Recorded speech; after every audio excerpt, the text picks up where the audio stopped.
tartare.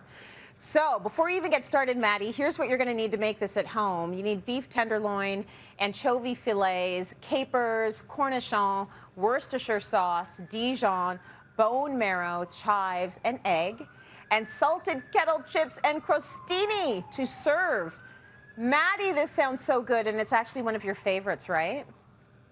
It is. Tracy, this is one of my favorites. This is a take. It's such a simple dish. Picture right now, I'm taking us on date night with our significant others. I know your husband, you said, will love this. You know, we're sitting at a Paris cafe, we're having a glass of wine, weather's beautiful, we're people watching, because of course that's what the best thing to do in Paris is. And we're eating this beautiful bistro-style beef tartare, steak tartare, but with a bit of a twist, bone marrow. Okay, I'm here for it. And yeah, there's no snow. We're in Paris and there's no snow, so I'm here for this dream. Right up here, right? Everything is all up here. We just got to imagine. We got to envision it. We need a vision board right now. If this recipe could be a vision board, this is what we're doing. We're starting with beautiful, simple ingredients with full flavor. So tenderloin, usually, you know, might be about an inch thick or so. You can slice it essentially in strips from here, but I'm just going to cut it one more way. So I'm just carefully putting my hand over the top, and I'm cutting through one more time. So we're gonna cut it into simple strips. And like anything, I don't know, what about you? I like to have, if I'm having tartare, I don't really like huge pieces, big chunks. So I prefer to have mine a little bit into nice, you know, really nice dice. How about yourself? That makes sense. Listen, I never order it for me. Leo's the one that always orders it, so I have a little bit of his with some crostini or some, you know, some bread, and it always does come in little tiny slices, which makes sense to me. It's easier to eat. It is easier to eat. So we put it into our slices, and now we're just gonna run our knife through a couple times. At the same time, simple ingredients. Tracy, how much do you know of beef bone marrow? I don't know much. I wouldn't know where to find it. Who do you ask? Where do you get bone marrow?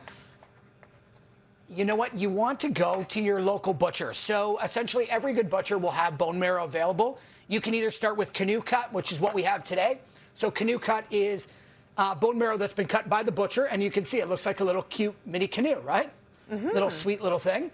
You can also get little medallion loins as well, which will be circular.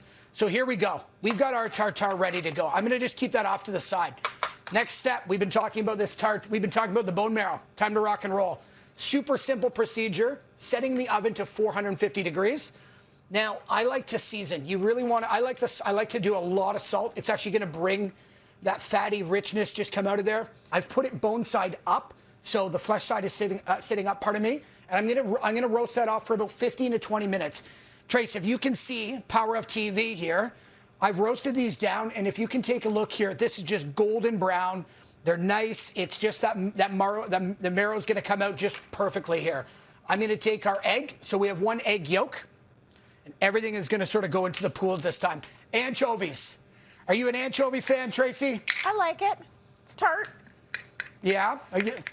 It is. You know what? Let's do it. You can obviously omit the anchovies. We're going Dijon mustard. I like grainy mustard. Worcestershire sauce, cornichon, which are just small little gherkin dill pickles. And we have some capers for a little bit of seasoning and salt. And I'm just going to start to quickly just bring that together. I'm going to take our bone marrow here, Tracy, and this is where the fun part starts. So this is that fatty richness.